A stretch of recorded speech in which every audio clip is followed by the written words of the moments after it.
Hallelujah. Matters concerning your enemy, the battle belongs to God. That's why David never lay his hand on Saul, because it was not David's. It wasn't about David. The battle was for God. Let me speak to people in this season of resurrection. Whatever the enemy had turned into evil, God is gonna turn it into good. So lay back, sit and watch what God is gonna do. Oh God. It hasn't only happened to you, it happened to the children of Israel. When they reached the Red Sea, there was no way out, but Moses told them, stand still. In Exodus chapter 14 verse 13. We're going to run to a couple of scriptures today, because I just pray to God that this message will come out good. May God give you Exodus chapter 14 verse 13. The Bible says, Moses said to the people, fear not, because we are standing at the Red Sea. Stand firm and see the salvation of the Lord, which he will work for you today. For the Egyptians you see today, the enemies you see around you, in your business, in your family, you will never see them again. But you gotta stand still. You see, that means the battle does not belong to you. Don't take matters in your own hand this season. That's why I implore you that yield more to God and less to yourself. The battle does not belong to you. It is God who started this good work in you. He will be able to accomplish it. Philippians chapter 1 verse 6 reminds us. Philip says that he who began this great work that you see, this unfinished product that is yet to be branded, it is him who will accomplish it on the day of our Lord Jesus Christ. It is not your battle. It is not you. Don't take matters in your hand, because you don't become so carnal. We work in the spiritual, with the spiritual God. We gotta be spiritual. You gotta give it to God. Hallelujah. Now, David never laid his hand on Saul. Listen to what happened. I love the response of Saul. I'm just waiting for God is gonna humble your enemies to the point that they are gonna call you. Now Saul is calling David, my son. Listen to verse 17. And Saul recognized David's voice and said, is it you, my son David?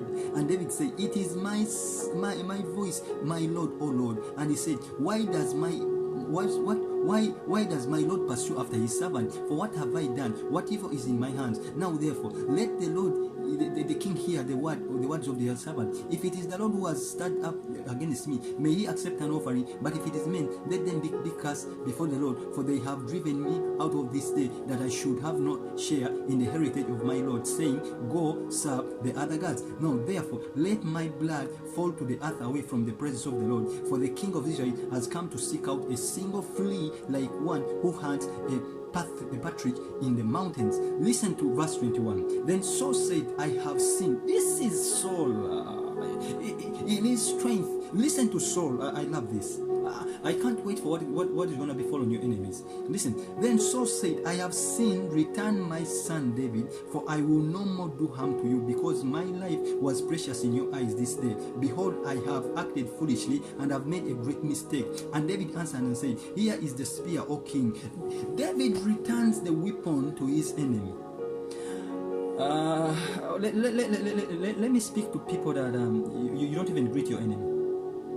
You see what happens here? Let me talk to people that you even bypass the human resource at the office. You even bypass the one who took your position. You don't even greet them. No way. Child of God, don't take matters in your own hand. Greet them. Treat them well. The battle, since you handle this whole matter to God, that means whatever you're doing, do it for God. The Bible says David returns the weapon. Oh God, David returns the weapon that wanted to kill him to his enemy. Now you would, if it was happening in our era of life, you would call David stupid, right? But David trusted in God. The battle did not belong to David. David recognized that this is the Lord's battle. He returns the spear. Listen to this. Verse 22. And David answered and said, here is the spear, O king. Let one of your men come over and take it. The Lord rewards every man for his righteousness and his faithfulness. For the Lord gave you into my hand today, and I would not put my hand against the Lord is anointed. Behold, your life was precious this day in my sight. So my life is precious. My life, let my life be precious in the sight of my Lord. And may he deliver me out of all my tribulations. Listen to verse 25. I love this. Then Saul said to David, blessed be you. my son David, for you will have, is prophesying to his enemy. You will do many things and will succeed in them. And the Lord is hearing that prophecy. I want to thank God. So David went his way, and Saul returned to his place. Saul had nothing to do. The enemy had nothing to do, because now, if David had taken his spear, his weaponry, he went into his armory and took what he leaned on. Now he's returning the weapon. Saul was like, this battle now is done.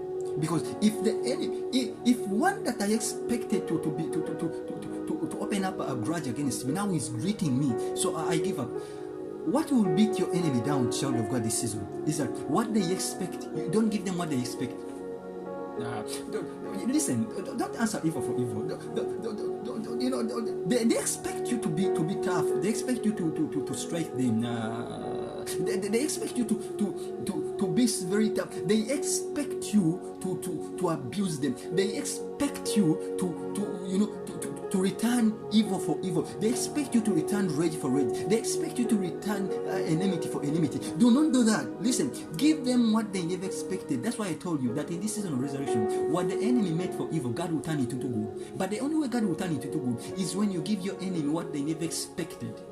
Greet them, make them feel like there's nothing wrong, because the battle does not belong to you. That's why David returned Saul's weapon.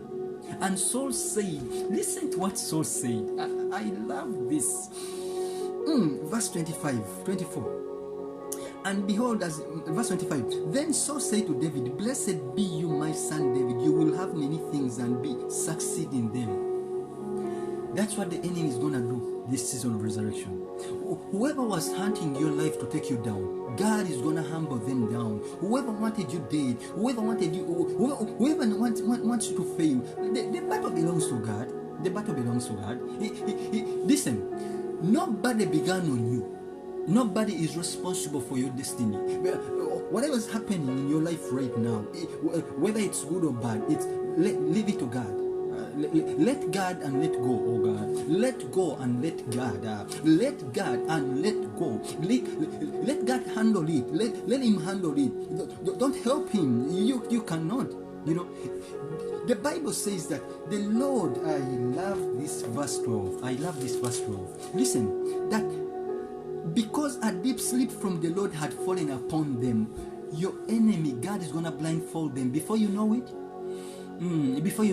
that battle will be over. Before you know it, your enemy will begin to appear as this great friend that you've been missing. God can't do anything, child of God. Do not engage yourself in battles. The battle belongs to God. The battle belongs to God. Give it to God. Let Him handle it. Let Him handle that. Your life is house of hurdles. Okay?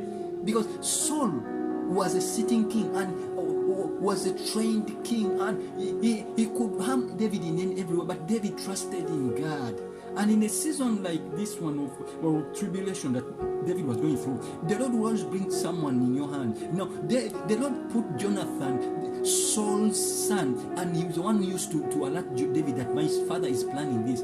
In every season, it might be like you're struggling, but God will bring an angel, to warn you. God will always bring somebody. That is why you've gone through a lot, but it hasn't finished you.